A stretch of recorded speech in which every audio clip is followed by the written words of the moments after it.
প্রথমে জেনে নিই ওঝা বা কবিরাজ দাঁত থেকে কিভাবে পোকা বের করে। বিভিন্ন হাট বা বাজারে এই ধরনের কিছু ওঝা বা কবিরাজ জ্ঞান বিজ্ঞান থেকে পিছিয়ে পড়া মানুষদের দাঁত থেকে পোকা বের করে। তারা মূলত কিছু শেকড় বাকড় বা গাছের ডাল ও পাতার সাহায্যে দাঁত থেকে দৃশ্যমান পোকা বের করে আনে। এই সকল জনগণ মনে করে দাঁতের পোকা বের করে ফেলছে মানে সে হয়তো ভালো হয়ে যাবে।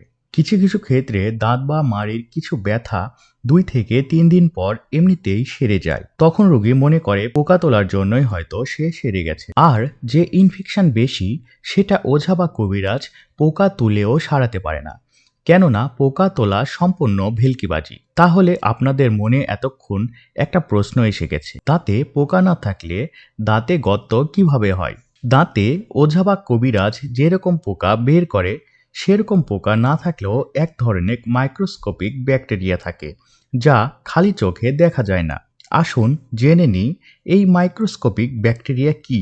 দাঁতের এই ব্যাকটেরিয়া হলো দাঁতের অনুসৃত ক্যারিওজেনিক ব্যাকটেরিয়া, যা শর্করাকে বিপাক করে অ্যাসিড তৈরি করে। এই অ্যাসিড এনামেলকে ক্ষয় করে দাঁতে গর্তের সৃষ্টি করে। এই প্রক্রিয়াকে ডেন্টাল ক্যারিজ বলে। একটু সহজ করে বলছি, মুখের মধ্যে নানা প্রকার ব্যাকটেরিয়া বসবাস করে। আমরা যেমন মিষ্টি খাবার পছন্দ করি, মুখের এই ব্যাকটেরিয়ারাও মিষ্টি খাবার পছন্দ করে। তাই যখন এই ধরনের খাবার আমরা খাই তখন এর ক্ষুদ্র ক্ষুদ্র অংশ দাঁতের খাঁজে আটকে থাকে এবং মুখে উপস্থিত ব্যাকটেরিয়া এই খাবার কণা থেকে অ্যাসিড উৎপন্ন করে। এই অ্যাসিড এর কারণে এনামেল ক্ষয় হয়ে সৃষ্টি হয় দাঁতের গর্ত। এই ক্ষুদ্র গর্তে আবার খাবার ঢুকে আবার পচে অ্যাসিড হয়।